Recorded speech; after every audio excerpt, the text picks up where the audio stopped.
ദൈവത്തിന് മഹത്വം ഉണ്ടാവട്ടെ. എൻ്റെ പേര് ഷൈജി തെരേസ. അതുകൊണ്ടാണ് ഞാൻ ഷൈജി എന്ന് കൂട്ടി പറഞ്ഞത്. ഞാൻ ചാലക്കുടി പരിയാരത്തു നിന്നാണ് വരുന്നത്.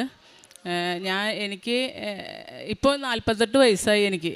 കാരണം വയസ്സ് പറയുന്നതിൻ്റെ കാരണം എന്ന് പറഞ്ഞാൽ ഞാൻ 95-97 ജൂനിയർ പബ്ലിക് ഹെൽത്ത് നേഴ്സ് എൻ്റെ ഒരു കോഴ്സ് പാലക്കാട് ഡിസ്ട്രിക്ട് ഹോസ്പിറ്റലിൽ ഞാൻ പഠിച്ചിറങ്ങി അന്ന് തുടങ്ങി ഞാനൊരു PSC ടെസ്റ്റ് എഴുതും. ഞാൻ വിചാരിക്കും ഞാനാണ് ഏറ്റവും വലിയ പഠിപ്പിസ്റ്റ് എന്ന് വിചാരിച്ച് ഞാൻ പഠിക്കും, പരീക്ഷയ്ക്ക് പോവും, ഞാൻ സപ്ലിമെൻ്റ് ലിസ്റ്റിൽ പെടും. എൻ്റെ തൊട്ട് മുമ്പിലുള്ള ആൾ വരെ മെയിൻ ലിസ്റ്റിൽ കയറി പോകുമ്പോൾ ഞാൻ പുറത്ത് വെക്കും. അപ്പോൾ ഞാൻ എന്നിലാണ് ആശ്രയിച്ചായിരുന്നു അത്ര നാൾ വരെ. ഞാൻ പഠിച്ചാൽ എനിക്ക് കിട്ടും എന്നുള്ളൊരു പ്രതീക്ഷയിലാണ് ഇത്രയും നാൾ നിന്നത്. ഇപ്പോൾ അത് കഴിഞ്ഞ് ലാസ്റ്റ് റിസർവേഷനുള്ള കാരണം കൊണ്ട് 2020 ഒരു പരീക്ഷ വന്നു. കോവിഡ് ആയ കാരണം കുറച്ച് പരീക്ഷ നീണ്ടു പോയിരുന്നു. അപ്പോൾ റിസർവേഷനിൽ 41 വയസ്സ് വരെ എഴുതാമെന്നുള്ളത് കൊണ്ട് ഞാനും അപേക്ഷിച്ചു, ഞാനും പരീക്ഷ എഴുതി. 2021 അതിൻ്റെ റിസൾട്ട് വന്നില്ല. കോവിഡ് ആയ കാരണം കൊണ്ട് 22 അതിൻ്റെ റിസൾട്ട് വരുമെന്ന് പബ്ലിഷ് ചെയ്യുന്ന അറിയിച്ചത്. അതിനെ തുടർന്ന് ഞാനിവിടെ വന്ന് 15/5/2022 ഉടമ്പടി എടുത്തപ്പോൾ ആദ്യം തന്നെ എഴുതി എനിക്കൊരു ഗവൺമെൻറ് ജോലിയാണ് എഴുതിയത്. അത് ഞാൻ ഇങ്ങനെ വിചാരിച്ചിട്ടാണ് എഴുതിയത്, ഞാൻ ആ പരീക്ഷയിൽ ഞാൻ പാസ്സാവും, അപ്പോൾ ലിസ്റ്റിൽ എൻ്റെ പേര് വരും, എനിക്ക് ഈ ജോലി കിട്ടും എന്ന് വിചാരിച്ചുകൊണ്ടാണ് ഞാൻ അങ്ങനെ എഴുതിയത്. പക്ഷേ പുതുക്കാനായിട്ട് 3 മാസം കഴിഞ്ഞപ്പോൾ 21/8/2023 ഞാൻ വീണ്ടും വന്നു. ആ വരുന്നതിൻ്റെ 2 ദിവസം മുമ്പ് റിസൾട്ട് വന്നു. ഞാൻ ലിസ്റ്റിൽ പെട്ടിട്ടില്ല, ഞാൻ തോറ്റു. അപ്പോൾ ഞാൻ വിചാരിച്ചു ഇനിയിപ്പോൾ അത് വെറുതെ അത് എഴുതിയിട്ട് കാര്യമില്ല, അതിനായിട്ട് സാധ്യമല്ല. കാരണം എനിക്കിനി ഒരു പരീക്ഷയ്ക്ക് അപേക്ഷിക്കാനോ ഒരു പരീക്ഷ എഴുതാനോ എന്നെ കൊണ്ട് സാധിക്കില്ല. അപ്പോൾ അതുകൊണ്ട് ഞാൻ ആ നിയോഗം മാറ്റി പുതുക്കിയതിൽ എൻ്റെ മകൻ്റെ വിദ്യാഭ്യാസത്തിനെ കുറിച്ചാണ് എഴുതിയത്. പക്ഷേ എൻ്റെ മാതാവിന് എന്നെക്കുറിച്ച് നല്ല ചിന്ത ഉണ്ടായിരുന്നാണ് ഞാൻ വിശ്വസിക്കുന്നത്. ഈ ഉടമ്പടി എടുത്തപ്പോഴാണ് ആത്മീയത എന്താണെന്ന് കൃത്യമായിട്ടുള്ളൊരു അറിവ്. ഹിന്ദു ആയതുകൊണ്ടായിരിക്കാം, കുറേ ജപമാല ചൊല്ലും, മറ്റുള്ള പ്രാർത്ഥനകൾ ചൊല്ലും.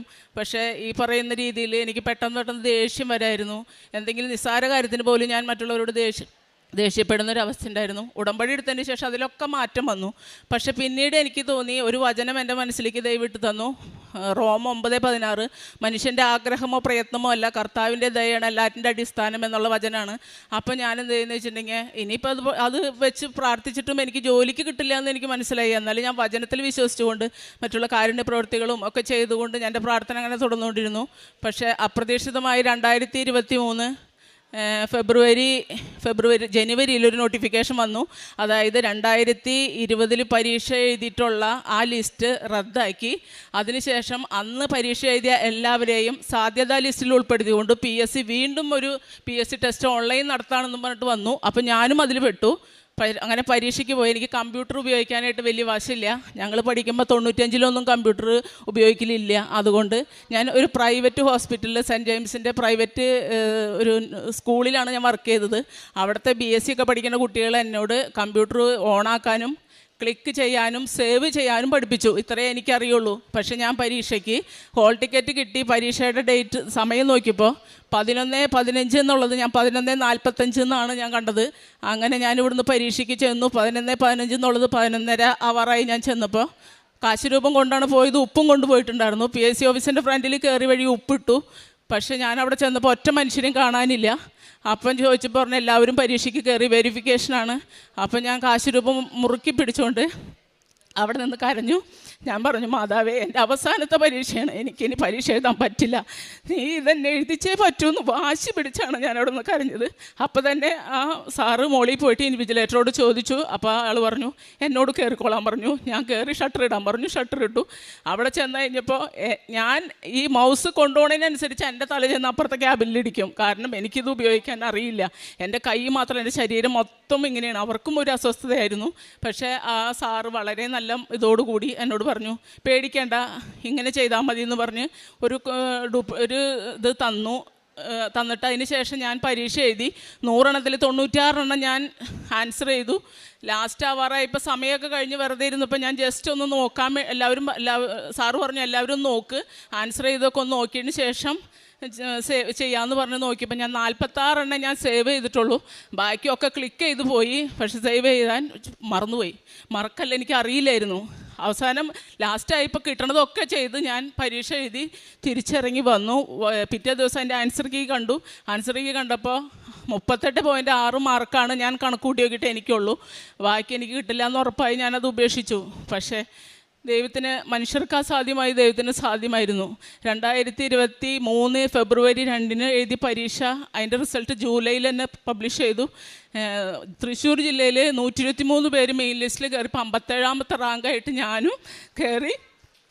38 കട്ട് ഓഫ്. അപ്പോൾ മാതാവ് എനിക്ക് വേണ്ടിയ കട്ട് ഓഫ് 38 മാറ്റി. ഞാനങ്ങനെ കിട്ടി കഴിഞ്ഞപ്പോൾ ഇനി ലിസ്റ്റിൽ കയറിയിട്ട് കാര്യമില്ല.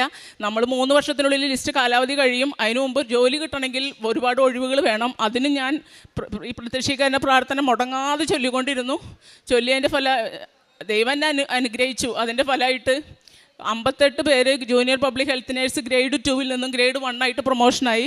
ഈ 58 പേരിൽ 39ാമത്തെ ആളായിട്ട് ഞാൻ PSCയിൽ പാസ്സായി ജോലിക്ക് കയറി. ഇപ്പോൾ 8 മാസമായി ഞാൻ ജോലിക്ക് കയറിയിട്ട്. പിന്നെ അതുമാത്രമല്ല, എൻ്റെ വീടിൻ്റെ അടുത്തുള്ള FHSൽ തന്നെയാണ് എനിക്ക് ജോലിയും ദൈവം തന്ന് അനുഗ്രഹിച്ചത്. അപ്പം അതുപോലെ ഒരുപാട് അനുഗ്രഹങ്ങളുണ്ട്. അതിൻ്റെ ഒപ്പം തന്നെ ആത്മീയതയിൽ എനിക്ക് വളരെ ഉയരാനായിട്ട് സാധിച്ചു. ബൈബിൾ വായന, അതുപോലെ തന്നെ പ്രാർത്ഥന എല്ലാം കൃത്യമായിട്ട് ചെയ്യാനായിട്ട് സാധിച്ചു.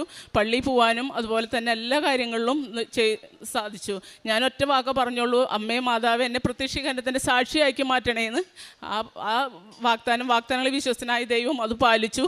ഇനി ഇവിടെ നിന്ന് അങ്ങോട്ട് ദൈവത്തിൻ്റെ മകളായി ജീവിച്ച് തീരണമെന്ന ആഗ്രഹത്തോടു കൂടിയാണ് ഇവിടെ പ്രത്യക്ഷീകരണത്തിന് സാക്ഷിയാക്കി മാറ്റിയ ദൈവത്തിനും തിരുകുമാരനും 1000 നന്ദി.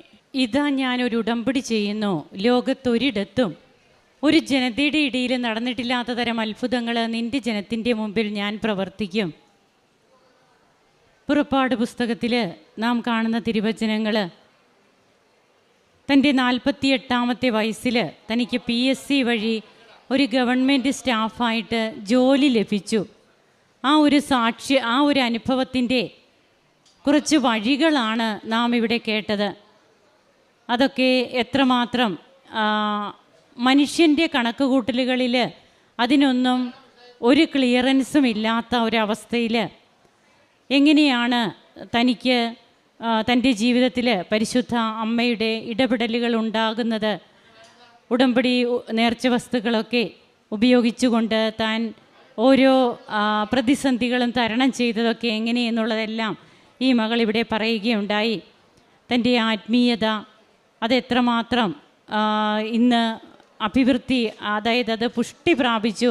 അതുപോലെ തന്നെ തനിക്ക് തൻ്റെ സ്വഭാവത്തിൽ പലതും തനിക്ക് മാറ്റാനായിട്ട് സാധിച്ചു. തന്നെക്കുറിച്ച് തന്നെ ഒരു വിലയിരുത്തൽ, ഇതൊക്കെ ഉടമ്പടിയുടെ ഫലങ്ങളാണ്. നമുക്ക് നമ്മെക്കുറിച്ച് തന്നെ വിലയിരുത്തിക്കൊണ്ട് മുമ്പോട്ട് പോകുവാനും നാം തിരുത്തേണ്ടത് തിരുത്തി ഈശോയോട് സ്നേഹത്തോടെ, ദൈവസ്നേഹത്തോടെ ഉള്ള ഒരു ജീവിതം ആരംഭിക്കുവാനുമൊക്കെ നമുക്ക് കഴിയുന്നത്. അതാണ് ഏറ്റവും വലിയ കൃപയെന്ന് പറയുന്നത്. ഇന്ന് ഈ മകള് തനിക്ക് എങ്ങനെയൊക്കെയാണ്, അതായത് എല്ലാവിധ ആനുകൂല്യങ്ങളോടും കൂടിയിട്ട് ഉള്ള ഒരു സർക്കാർ ജോലി തന്നെ തനിക്ക് പ്രദാനം ചെയ്തത് ഉടമ്പടി എടുത്തത് കൊണ്ട് മാത്രമാണെന്ന് ഇവിടെ ഈ മകൾ പങ്കുവയ്ക്കുകയാണ്. കരങ്ങളടിച്ച് നമുക്ക് ഈശോയ്ക്കും അമ്മയ്ക്കും നന്ദി പറയാം. യേശുവേ നന്ദി, യേശു